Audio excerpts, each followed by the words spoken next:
Il est 6 heures du mat et on est de retour pour réveiller le BTP. Moi, c'est Nicolas Charton, communicant dans le bâtiment.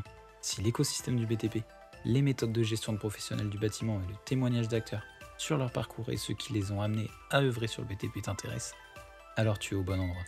On va venir mettre en lumière différentes thématiques avec des experts du métier. Maintenant que tu en sais un peu plus, choisis ta boisson chaude préférée et profite de l'épisode qui va suivre.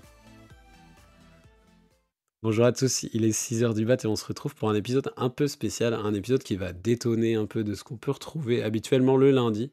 Il s'est passé un truc assez cool ces dernières semaines, dont la semaine dernière à Intermat le 24 avril. C'était 4 jours très très intenses et que j'ai vécu avec plusieurs personnes que je vais vous présenter. Je ne suis pas tout seul et je n'ai pas qu'un seul invité aujourd'hui, j'ai 3 personnes avec moi. Je vais commencer par Solène Machinerie que vous avez déjà découvert. C'est la Stakhanov du contenu. Elle fait même ses contenus vidéo dans la navette pour aller à Intermat. Et je suis très heureux de l'avoir ce soir, puisqu'on enregistre ce soir, mais ça sera diffusé le matin, pour débriefer un peu Intermat. Et on sera accompagné des 2 autres compères. Tony, la nouvelle star de BFM Business, si on peut dire, et Richard, l'objectif le plus affûté du TP. Vraiment l'objectif photo la plus affûtée du TP. Je suis très heureux de vous avoir avec vous, puisqu'on s'est rencontrés en janvier pour les prémices d'Intermat, les Press Days. Et puis, bah voilà, on va débriefer maintenant que l'événement est passé. Comment allez-vous, mes 3 chers compères? Ça va nickel. Très bien, merci. Ça va très, très bien. Ça fait vraiment plaisir de vous avoir. Du coup, on va faire un débrief un peu détendu de cette belle expérience qu'on a vécue tous ensemble.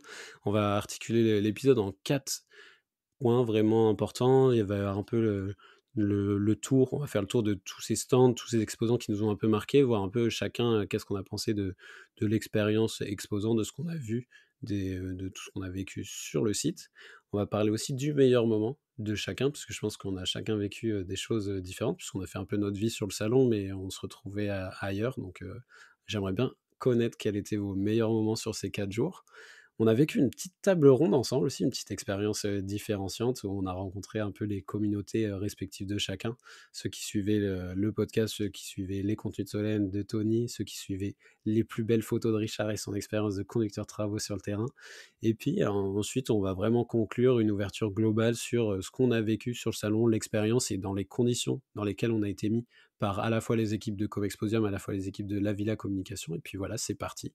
On démarre direct cet épisode débrief Intermat avec le stand qui nous a marqué, la chose la plus folle ou vraiment l'expérience stand quand vous avez visité le salon qui vous a marqué. Et on va démarrer direct avec Solène. Je te laisse nous partager un peu ce que tu as vécu et ce que tu as vu Honneur aux dames. de plus marquant sur le salon.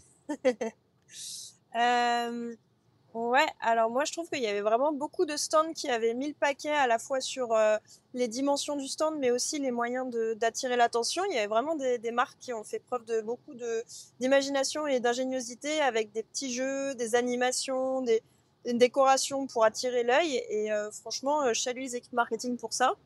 Mais moi, sans surprise, en fait, mon stand chouchou, c'est toujours Kobelco, parce qu'en fait, ce qui compte le plus à mes yeux, c'est pas la taille du stand ou le nombre de machines qui va être exposé ou les décos un peu imaginatifs qu'on peut avoir dessus. C'est vraiment l'ambiance. Et je trouve que Kobelco, ils ont ce génie-là, c'est qu'ils arrivent à toujours mettre les gens vraiment très à l'aise, à faire en sorte qu'ils prennent plaisir à rester sur le stand, et que ce soit les commerciaux, les équipes marketing ou autres, ils sont vraiment très chaleureux en fait. Et moi, c'est ça que je recherche quand je vais visiter un stand. Ouais, clairement. Est-ce que c'est des choses que vous partagez, les gars, là-dessus? Parce on s'est croisés quand même pas mal chez Cobelco aussi.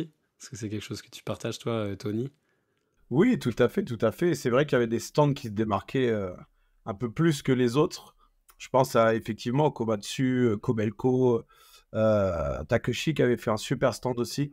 Bon voilà, il y avait vraiment des stands qui, comme d'habitude, se démarquent et Kobelco en font clairement partie. Ça, c'est sûr et certain. Et toi, Richard? Et ben, Kobelco à l'unanimité. Pour le coup, effectivement, ils ont mis, alors que ça soit sur les machines qui étaient en place, le paquet, que ça soit sur le staff, que ça soit la proximité avec les différents commerciaux, les différents représentants de Kobelco. Mais il y a aussi le store Lieber qui était quand même impressionnant et qui, au premier abord, paraît inaccessible, mais au final, pas du tout. Donc, un gros point pour Lieber, mais 2 gros points pour Kobelco. OK, OK, ouais, bah, dans l'ensemble, c'est vraiment les opérateurs, enfin, c'est ceux qui fabriquent, les fabricants, les machinistes, du coup, qui marquent vraiment les esprits, parce qu'en même temps, c'est eux qui exposent le plus de choses. C'est vrai qu'on retient souvent ça, et je partage vraiment ton point sur Liber, parce que ça a été vraiment une découverte. La seule partie de Liber que je connaissais, moi, c'était Giselle, du coup, l'ancienne machine de Tony, et c'était vraiment une belle découverte, du coup, d'aller les voir, d'aller les rencontrer, de voir qu'en fait, ils avaient vraiment une belle approche que j'ai vraiment, bien aimé. Et puis en effet, bah, Kobelco comme d'habitude, enfin, vous avez l'habitude de plus les voir sur les événements. Moi, c'était la première fois que je les voyais vraiment, sur un événement type professionnel, là-dessus. Ils mettent le paquet, mais ils mettent surtout le paquet sur le fait de rassembler toutes les personnes de leur écosystème. Donc il y avait tous leurs concessionnaires, il y avait tous leurs commerciaux, il y avait énormément des équipes de Kobelco Europe, et puis bien sûr, il y avait en chef d'orchestre de tout ça, il y avait notre Roland Dagnon national, du coup, qui était là aussi au petit soin. On l'a pas mal croisé, et puis à chaque fois, bon, en effet, il était pas mal occupé, mais il a toujours été à l'écoute. Il a toujours été là aussi pour nous recevoir sur le stand, donc c'était trop bien. Et puis il y avait aussi, surtout, je trouve, chez Kobelco, qui n'y avait pas chez les autres machinistes, il y avait ce petit jeu de dextérité où les gens pouvaient se tester sur les machines, et ça, je trouve qu'en termes d'engagement sur un stand, c'est quand même vraiment cool, tu vois? Tu viens visiter, mais ça rapproche, quoi. Tu te dis: «Bah, en fait, tous les jours, je fais mon métier d'opérateur machine, je teste pas forcément une Kobelco, là, j'ai l'occasion de la tester, et en plus sur un truc un peu, challengeant, quoi». On a tous envie d'être compétiteur dans la vie, tu as toujours envie de gagner, donc on en voyait qui se la donnaient vraiment sur le jeu de dextérité, là, animé par plusieurs personnes, qu'on connaît bien, dont Bastien, Charcot, tout ça, qui ont animé aussi sur la journée. C'était vraiment un beau stand, en effet. Unanimité, du coup, pour Kobelco, et puis gros point d'honneur sur les autres, notamment Liber. Et puis moi, je vais un peu prêcher pour ma paroisse, qui était aussi les startups. J'ai trouvé le village startup assez animé, avec énormément de choses très cool. Donc je sais pas si vous avez eu l'occasion, vous aussi, de faire un peu le tour, Tony, Solène ou Richard, sur cette partie-là du salon. Oh, non, je suis pas du tout allée dans cette partie-là du salon, et je m'en veux parce que je suis sûre qu'il y a beaucoup de choses intéressantes à y voir. Mais je crois que je suis même pas passée devant. Enfin, il y a vraiment des espaces du salon que j'ai pas visités. Je m'en veux, et c'est dommage. Après, je pense qu'on s'est tous un peu, on a tous passé beaucoup de temps dans les parties qui nous concernent directement, à savoir les machines, très clairement. Mmh. C'est sûr qu'on s'intéresse à l'ensemble du BTP, mais Ouais, on vient bien quand même sûr. d'une discipline assez particulière. Donc évidemment, le temps, c'était plus du 80% machine Ouais. et 20% le reste, entre Mmh. guillemets, si on peut Mmh, appeler très ça clair. le reste. Et bah, moi, pour le coup, j'ai eu cette chance d'accompagner quelqu'un ici présent sur les villages des startups qui m'a présenté. Alors, gros coup de cœur, effectivement, pour un des stands que tu vas présenter. Donc, j'ai mâché le nom avec les plans assez interactifs là, que tu peux Ah projeter oui, sur n'importe Adoc, quelle ouais, on surface. les embrasse, les copains d'Adoc, gros Voilà. bisous à eux.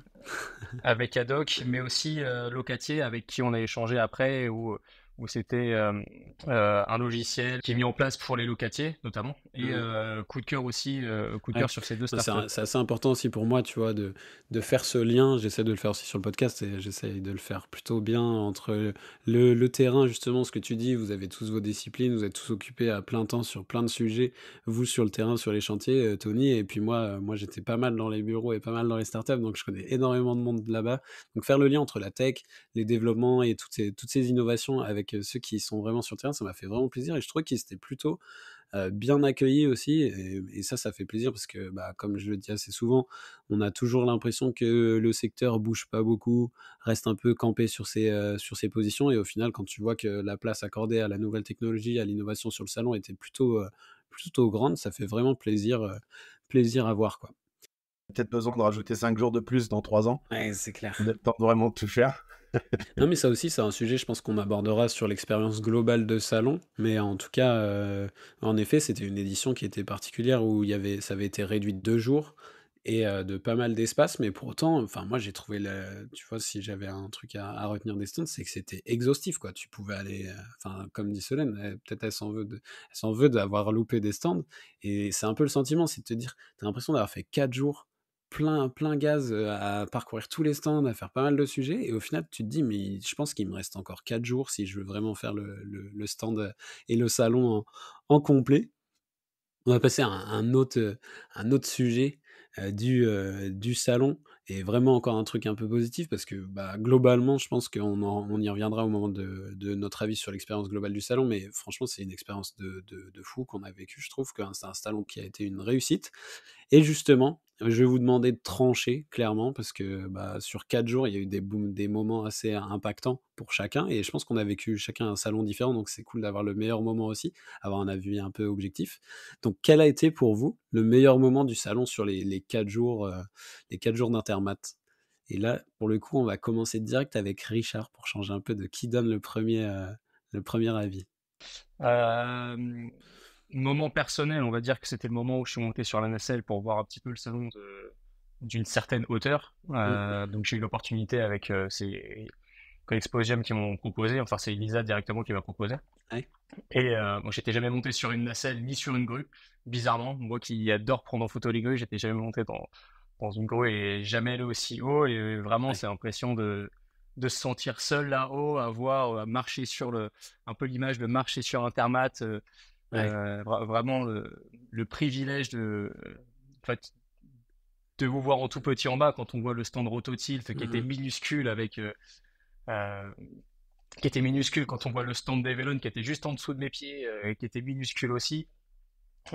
C'était vraiment un privilège. Et sinon, d'un point de vue événement qui m'a marqué plus en groupe, c'était la visite du vendredi soir avec du stand Liebherr où vraiment on nous a présenté toutes les innovations de Liebherr. Ok, ouais, très clair, mais c'est clair que c'est ce que tu as vécu avec la prise de hauteur, la prise de vue sur, bah, là tu vois vraiment la vie d'Intermat de très haut, tu vois tous ces gens qui fourmillent, tu vois tous ces stands alignés, ça va vraiment être quelque chose d'assez impactant et tu t'es un peu plongé dans la vie de quelqu'un qui est en nacelle, en grue, quoi, donc c'est clair que c'est pas une expérience que tu vis tous les jours, toi, du coup, sur ton métier, et puis même, enfin, tout à chacun, tu vois, aller à 40 mètres de haut pour voir l'équivalent de je sais pas combien de milliers de mètres carrés, c'est quand même cool, ouais, en effet, ça devait être assez sympa. Et toi, Tony, du coup, c'est quoi, toi, ton meilleur moment des 4 jours? Parce que toi, tu as eu un salon bien chargé émotionnellement, je pense, en termes Ouais, d'intervention et autres. c'est difficile de retenir un seul moment. Je pars un petit peu comme Richard sur, on va dire en premier, les moments perso. Je pense que ça a été la rencontre avec Cathy Crane, qui est une podcasteuse anglaise. Mhm. On avait un plateau télé donc le samedi, mais on s'est rencontrés le vendredi. Ouais. On a été un peu pris par surprise chez Rototilt. On a tous les deux, au dernier moment, présenté une présentation Rototilt, une démo tout simplement. C'était pas Ok. du tout prévu. Et en fait, il y a eu un super lien qui s'est créé, donc c'était vraiment une super expérience. Après, sur le salon dans son entièreté, franchement, c'est le salon qui m'a plu. C'est ça le temps fort du salon, c'est le salon en lui-même et surtout la rencontre avec tous les abonnés. C'est vraiment plein de petits moments dans la journée. Et c'est super, c'est le partage, comme le temps passé avec vous à la table ronde, etc. Le Mhm. partage, c'est vraiment quelque chose que les salons offrent. Et c'est génial. Ouais. Et c'est aussi ça qui prouve un peu la réussite d'un événement, d'un salon, c'est que quand tu ressors de ton salon et que en fait le meilleur moment c'est d'avoir vu tout le monde, d'avoir vu des gens rencontrer de nouvelles personnes, bah là clairement si les équipes comme Exposium écoutent cet épisode, ils peuvent être juste fiers du travail réalisé parce qu'ils ont réussi à Bah ouais. créer du lien sur toute la filière parce qu'il y avait vraiment pas mal de monde représenté, donc bravo à eux. Et on les remercie encore, on les remerciera, je pense, encore plus tard quand on parlera de l'expérience globale. Il va nous rester juste Solène, parce que toi, tu as vécu un peu ton salon aussi un peu de manière un peu singulière. Hein. Tu as fait un peu ta vie comme d'habitude, tu as été voir un peu tout le monde, tu as croisé pas mal de monde. Quel a été, toi, ton meilleur moment là sur cette expérience Intermat? Bah moi, je rejoins un peu Tony. Je pense que les moments qui m'ont le plus porté, qui m'ont communiqué le plus d'énergie, c'était à chaque échange avec des abonnés et des non-abonnés, mais en fait juste des personnes qui m'ont interpellé dans les couloirs ou sur les stands en me disant « Ah, mais je te connais, j'ai vu des vidéos ou je te suis sur Instagram tout le temps » ou des choses comme ça. Et en fait, je trouve que dans notre quotidien, on a un job assez solitaire. On est souvent derrière notre téléphone ou moi, je suis souvent dans ma voiture, des choses comme ça.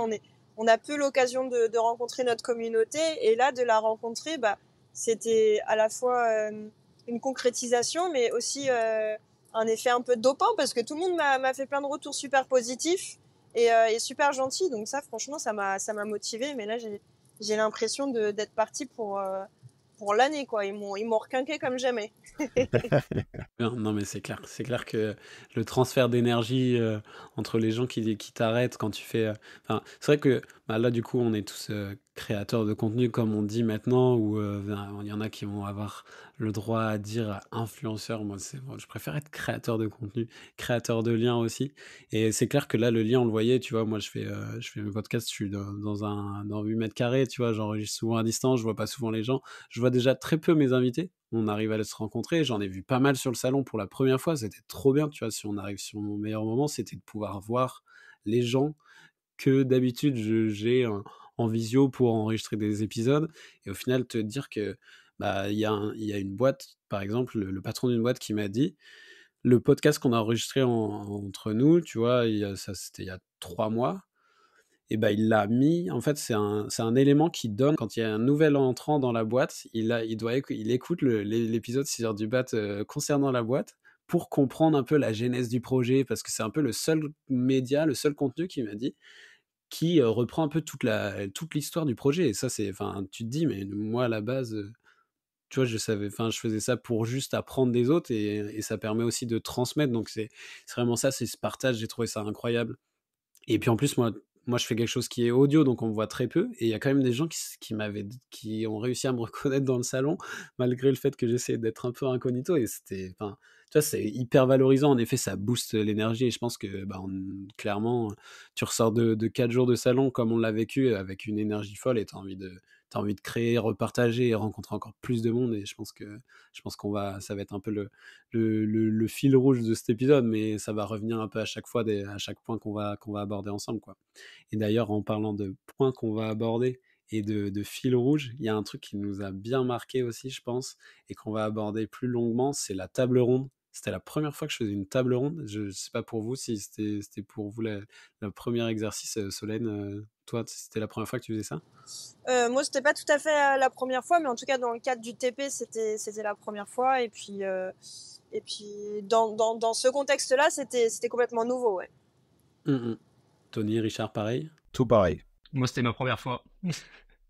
C'était totalement ma première fois. Et donc, un tout nouveau exercice, un peu stressé au début, hein, je pense qu'on l'a tous été un petit peu. Ouais, bien sûr. Et puis, au fur et à mesure on commence à parler, le public, on voit qu'il commence à être un peu engagé, à nous suivre, à nous écouter, à être pris en fait dans ce qu'on raconte. Et ben, d'un seul coup, on commence à être détendu. Et ouais, c'est un exercice qui est quand même assez intéressant, et c'est ultra valorisant, que ce soit pour nous, mais aussi pour le métier, parce que on a abordé pas mal de sujets, il y a eu pas mal de questions quand même toutes assez intéressantes. C'était une très très bonne expérience, oui. Ouais, en plus, enfin, je sais pas comment vous l'avez vécu, et c'est un peu ça que j'ai envie de creuser avec vous, mais moi, sur le papier, il y a marqué 45 minutes, et j'ai l'impression que ça a duré 2 minutes, quoi. C'était fou. Enfin, je me souviens encore, moi, j'ai lancé la première question, du coup, pour essayer de chauffer un peu la table ronde, lancer un peu le sujet. Et puis après, bah, on m'a fait signe, ah bah c'est la dernière question. Et en fait, il se passe 45 minutes d'échange et de partage avec les gens qui sont en face de toi, que tu n'as jamais vu, et qui, en fait, eux te connaissent, mais qui ont plein de questions. Et enfin, ça, c'est ça qui était le plus incroyable. Moi, c'était ma grosse crainte aussi quand ils nous ont demandé si on voulait faire la table ronde, c'était de me dire, mais en fait, moi, j'ai l'impression que bah, personne n'aura de questions, parce que du coup, vu que c'est moi qui les pose, je sais pas, c'est un peu particulier d'être de l'autre côté, donc c'était une expérience assez particulière. Et en effet, bon, c'était pas forcément la première table ronde, mais une table ronde sur le BTP, sur le TP, un milieu que je fréquente que depuis 1 an, c'était vraiment, ouais, c'était quand même un gros moment fort, et c'est pour ça que je voulais débriefer avec vous, et savoir un peu comment tu l'avais vécu. En plus, ça a été un petit entraînement aussi pour toi, Tony, du coup, d'aller un peu face aux gens avant le plateau BFM. Comment tu l'as ressenti, toi, cette expérience de table ronde? Bah, un petit peu de la même manière que le plateau BFM, à vrai dire, je l'ai ressenti de manière très tremblante, si tu Ok. veux tout savoir. Non, non, c'est pas évident, c'est pas un exercice qu'on fait tous les jours. Solène, tout à l'heure, tu disais qu'on faisait des métiers un peu solitaires, et je te rejoins complètement là-dessus. On n'est pas entouré de personnes tout le temps, et donc voilà, c'est un exercice pas simple, mais très très qualitatif. Enfin, je sais pas, j'aime beaucoup. C'est vraiment des moments de qualité. J'aime ça, j'aime ça. C'était, oui, un Mmh petit peu un entraînement, si tu veux. Ouais, il va rester plus que toi, Solène, savoir ce que tu as vécu, sur cette table ronde. Qu'est-ce que tu en as ressenti? Qu'est-ce que tu as pensé? Et qu'est-ce que tu avais, ouais, à nous dire de ton expérience de table ronde sur, un sujet qui était un peu le nôtre, notre quotidien, et puis partager avec, nos communautés. Comment tu as vécu ça, Solène? Bah moi, franchement, j'ai adoré l'exercice déjà parce que j'étais avec mes copains que j'avais pas vus depuis longtemps. Ça me fait toujours plaisir de les voir. Mine de rien, en plus, j'ai appris des anecdotes sur vos vies. Donc, tu vois, j'ai bien fait de venir. Puis surtout, moi, j'ai trouvé que la population qui est venue assister à cette table ronde, elle était déjà assez diverse. Il y avait des hommes, des femmes, un peu de tous les âges et tout. Et ils ont vraiment posé des questions que j'ai trouvées intéressantes et pertinentes. Donc, j'ai pas eu l'impression de faire un exposé, quoi. J'avais vraiment l'impression que c'était un échange et une discussion, donc super agréable. Ouais, non, mais ça, c'est trop bien parce que du coup, enfin, il y a des fois des tables rondes où en fait, tu as l'impression que tout le monde enfin, chacun parle, se passe le micro et puis, bah, la table ronde, elle est pas si ronde que ça, tu vois? Elle est un peu plus carrée dans le sens où, bah, tu as fait le tour et terminé. Alors que là, il y avait vraiment de l'interaction, ça rebondissait sur chacune des choses, donc c'était trop bien. Qu'est-ce que tu as pensé toi, Richard, de cette interaction qu'on a réussi à créer sur cette table ronde? Et ben moi, alors je pense que cette interaction a été créée parce qu'on avait un présentateur bah, très éloquent qui nous aidait vraiment à nous passer le micro entre nous et à donner vraiment ce fil qui nous guidait. Donc je parle bien entendu de toi, OK. pour ceux qui n'étaient pas là, voilà. Merci Et je trouve qu'en Richard. fait ça a vraiment apporté un plus à cette table ronde et ça a évité les moments, alors je pense que ça a évité certains moments gênants, certains moments de blanc Mmh. et entre nous, le public, et j'ai adoré l'expérience. J'ai Ouais adoré l'expérience, ouais. et Et puis, vivre ça avec vous, c'était encore plus. bah, c'est clair, ouais. C'est clair que ça, c'est un truc qui m'a marqué parce qu'au final, j'ai l'impression ça faisait un peu, le une nouvelle étape, tu sais, de cette petite équipe qui s'est créée à Intermat Press Days, un truc un peu plus, standardisé où on allait voir chacun les personnes sur des bureaux. Puis en plus, c'était des conditions assez particulières, hein. Je me souviens quand même, il avait neigé à Paris. C'est pas comme s'il avait neigé 1000 fois à Paris depuis les 5 dernières années. Non, c'était un bel aboutissement, je trouvais, de se retrouver à 4 après avoir, bah, fait un peu nos vies entre le moment où on s'était vu à Intermat Press Days et le salon, quoi. Il s'est passé quand même pas mal de temps, même si c'est passé hyper vite. Et ouais, en effet, j'ai pris un peu le lead sur la table ronde parce que du coup, poser des questions et animer ce genre d'événement, c'est un peu ce que je fais tous les lundis. Donc, du coup, c'était un peu plus naturel, mais c'était un plaisir de pouvoir aussi bah, faire en sorte que ce soit une bonne expérience pour vous sur le plateau parce que clairement, on avait zéro fil rouge, hein. Autant sur les épisodes que je fais avec vous, même là, tu vois, on a 4 points, mais là, pour la table ronde, il y avait même pas une question à blanc, quoi. On avait à la limite des petits infiltrés de la villa qui étaient dans le public au cas où pour nous sauver, mais ça s'est plutôt bien déroulé. Tony, tu avais quelque chose à rajouter là-dessus? Rien à rajouter, je suis entièrement d'accord avec vous. Super expérience et encore une fois, un instant de partage, donc royal. Mmh. Royal. Trop bien. Mais maintenant qu'on a un peu bah, fait un peu les contours de tout ce qu'on a vécu, on a parlé des stands qui nous ont marqués, on a parlé de tout ce qu'on a vu en meilleurs moments et autres. Est-ce que on ferait pas un petit bilan de ce Intermat 2024 sur l'expérience globale, à savoir que bah, du coup on avait été invité, mis dans des conditions plutôt royales, clairement.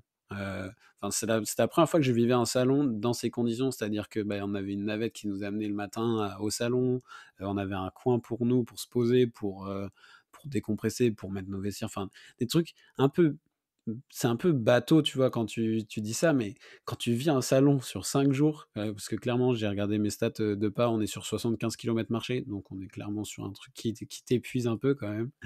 Donc c'est vrai que d'être dans des bonnes conditions, c'est vraiment bien et bravo, du coup, à ceux qui organisaient le salon comme Exposure, mais à la villa qui nous ont pas mal accompagnés. Comment vous avez vécu cette expérience et c'est quoi votre bilan de l'expérience globale? Parce que du coup, comme ça, j'ai fait la mienne, en intro et j'aurais pas besoin de conclure comme ça. Est-ce que tu veux commencer, Richard, du coup? Bah, j'ai pas trop le choix apparemment. Alors l'expérience, ouais, que ça soit que ça soit, comme tu disais, de l'hôtel, de la navette pour y aller, du premier accueil qui était le mardi Ouais. après-midi, qui était quand même superbe de voir les exposants encore s'installer ou les ouvriers encore en train de mettre en place les stands. On se demandait comment c'est possible que le mercredi, tout le monde soit prêt, que tout le salon soit propre quand on voyait encore toutes les vis, les Ouais, c'est palettes qui clair. étaient stockées à l'intérieur le mardi après-midi. Et qu'au final, le mercredi matin, bah, tout était nickel, tout était carré. Et ben bravo parce que c'était quand même, quand on était là le mardi après-midi, on n'avait pas l'impression que ça allait être Ouais, que ça allait que être ça allait se faire, quoi, clairement, hein. Tu voyais encore des bâches, il y avait voilà, des que ça, trucs. ça allait se faire. Ouais, c'était assez particulier de voir les coulisses. Je sais pas comment vous avez vécu ça, mais c'était la première fois que je voyais ça pareil aussi, les coulisses d'un salon. De me dire que, bah, nous, on est partis, je pense, du salon, je sais plus si vous vous souvenez, il devait être 18 h, quoi. Je pense qu'ils ont bossé toute la nuit pour sortir ces stands, non? Qu'est-ce que t'en penses, toi, Solène, de ce que tu avais vu la veille? Ah bah moi j'ai adoré parce qu'effectivement c'est un peu la partie immergée de l'iceberg et de voir tous les préparatifs, de voir un petit peu aussi l'excitation au sein des exposants et tout. Franchement c'était top. Et puis en plus, comme il n'y avait pas tous les visiteurs, on a pu vraiment découvrir les machines dans le calme entre guillemets. C'est que vraiment notre attention elle était pleinement dessus. Donc moi je me suis régalée. J'ai découvert plein de machines que je connaissais pas et des marques que je connaissais pas aussi. Donc le Mmh. top. Ouais. Et toi, Tony, du coup? Ouais, je suis d'accord avec l'assemblée. C'est vrai qu'on est parti, comme tu dis, vers 18 h. Il y a des stands qui n'étaient même pas encore, qui avaient pas commencé à installer, Pas la très Ouais. clairement. Donc, je pense franchement qu'ils ont bossé toute la nuit. Et c'est franchement chapeau. Et sur l'ensemble du salon et l'accueil qu'ils nous ont fait, effectivement, comme tu disais tout à l'heure, chapeau, chapeau l'artiste. Ouais, et mais tu vois, je vais ajouter une petite nuance sur le fait que c'était trop bien de voir quand c'était vide et après du coup vivre l'expérience avec plein de monde. C'est que pour moi, ça a été un grand coup dur. C'est que le lendemain, du coup, je m'attendais à bien me repérer dans le salon parce que j'avais trouvé ça assez facile de bien me C'est vrai. repérer le mardi quand il y avait personne. Et le lendemain, j'ai dû faire 3 fois le tour, je pense, avant d'aller à mon rendez-vous. Du coup, j'avais un rendez-vous à 9h30 et je suis arrivé à 10h30, du coup. Ouais, mais moi, même jusqu'au tout dernier jour sur internet, je cherchais encore mon chemin et je me Ouais, perdais encore, hein. C'est vrai que c'était quand même assez c'est massif. vrai. Mais bon, maintenant Richard, il a le plan en tête puisqu'il a vu il a vu de 60 mètres de haut. Donc maintenant, il serait capable de nous dire où était le hall 5B, la guinguette, là où on allait manger le midi.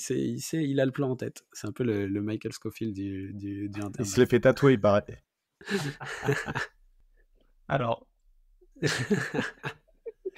j'aurais bien aimé te dire pareil, mais toujours pas. Même le samedi, on est parti à 18h30, j'avais toujours pas en tête. C'était un peu le running gag de l'intermat où vraiment à chaque fois Mmh, il fallait prévoir 15 minutes pour aller d'un stand A à un stand B ouais. parce qu'on avait 9 chances sur 10 de se perdre. Et, euh, et voilà, un salon très compact, mais à la fois très large et très impressionnant parce que il y a des stands partout, ça fourmille dedans. C'était un labyrinthe. Et c'était la première fois que vous voyiez Internet? J'ai pas parlé de ça, mais vous aviez déjà été, vous, avant dans votre expérience? Parce que moi, du coup, avec 1 an et demi d'expérience sur le secteur, bien évidemment qu'Intermat n'était pas du tout dans mon scope à la base. Mais est-ce que vous aviez déjà entendu parler du salon? Est-ce que vous aviez déjà été aussi? Moi, c'était mon tout premier. Tout premier pour Solène, et Tony, tu avais l'air d'avoir été déjà avant? J'y suis allé avant même de commencer ma carrière dans le TP, en fait, mais quand j'étais gamin. OK, Et OK, enfin, on va dire jeune, préadolescent, on va dire ça comme ça, je me rappelle plus de l'âge exact. OK. Mais et c'est vrai que ça fait quelques années maintenant qu'on est pas mal sur les salons, mais Intermat, ça faisait au moins 6 ans, je crois, qu'ils n'avaient pas pu le faire dû au Ouais, c'est Covid ça, ou 6 autre. ans. Donc bah, c'était un peu comme si c'était une première fois quelque part. Mmh mh. Et bah, en parlant de je sais même pas pourquoi j'y ai pas pensé dans mon meilleur moment ou dans l'expérience qui m'a le plus marqué, mais même vous avez pas rebondi sur le fait que j'ai essayé une pelle, en vrai. J'ai essayé une machine et j'ai Putain, mais tué moi, j'ai raté personne. ça. J'ai raté Ah ça, je suis ouais. dégoûtée. À savoir, je mettrai peut-être une vidéo du coup en complément, mais à savoir que j'ai pris, je sais même pas combien de terre avec le godet, c'est-à-dire que le godet débordait à fond, il y en avait partout, mais j'étais content parce que j'ai rien abîmé, j'ai rien cassé, et clairement déjà merci, aussi à l'équipe de Encon du coup de m'avoir laissé faire ça parce que je suis pas sûr qu'on était trop dans les règles en vrai, mais en tout cas, ça fait une belle expérience et ça m'a donné envie de refaire, et même avec le simulateur et tout, c'était vraiment une belle expérience aussi. Franchement, en fait, je pense que là, on fait un petit épisode débrief, mais il nous en faudrait tellement pour débriefer, genre ces 4 jours au moins.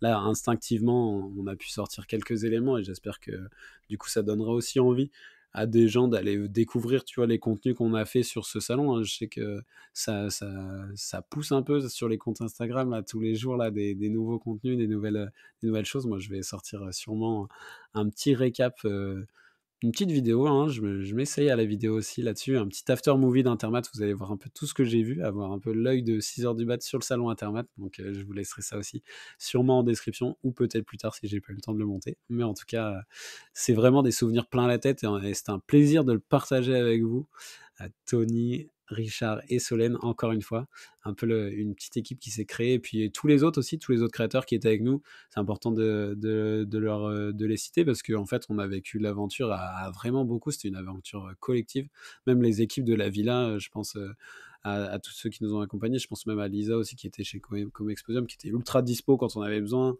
dès qu'on lui demandait quelque chose, elle nous donnait les réponses et tout, c'était trop bien, franchement, on était dans des conditions de fou, et bah, ça s'est vu, puisqu'on ressort tous avec un vraiment ressenti positif, quoi, une belle réussite ce salon, quoi. Totalement. Est-ce que quelqu'un veut conclure cet épisode débrief d'Intermat avant de vous laisser partir, puisque là il commence à se faire un peu tard, hein, on n'enregistre vraiment pas le matin pour le coup, c'est sûrement l'épisode le plus tard que j'enregistre depuis que j'ai créé le podcast, mais bon, il faut savoir Moi, j'ai jongler. une recommandation. Vas-y, je te laisse recommander. Moi, j'ai une recommandation pour améliorer encore un petit peu plus le format Intermat. Je pense qu'il devrait durer 1 semaine. Comme ça, là, on aura vraiment le temps de, de faire ce qu'on doit faire. On approuve. On approuve tous. C'est clair. Ok.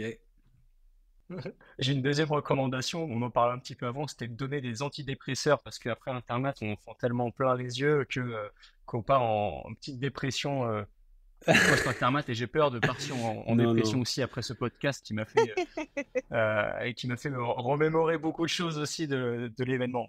Bon, alors, si vous voulez éviter à Richard de prendre des antidépresseurs, parce que je conseille pas les antidépresseurs, clairement, c'est pas bon.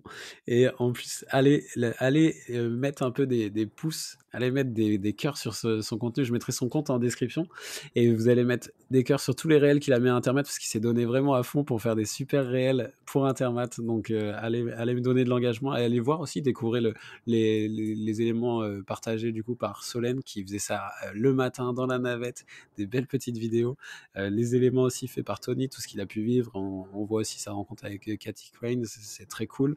Et en effet, moi je suis aussi sur un syndrome post-Intermat qui est assez complexe, où je me dis mais quand est-ce que je revois plein de pelles partout, donc j'arbore un peu j'arpente un peu toutes les zones de travaux qu'il y a dans mon périmètre dans la métropole nantaise, et bravo à la métropole nantaise, j'ai beaucoup décrié les travaux, mais maintenant je suis très heureux qu'il y ait autant de travaux autour. Ça me fait voir pas mal de pelles, donc trop cool.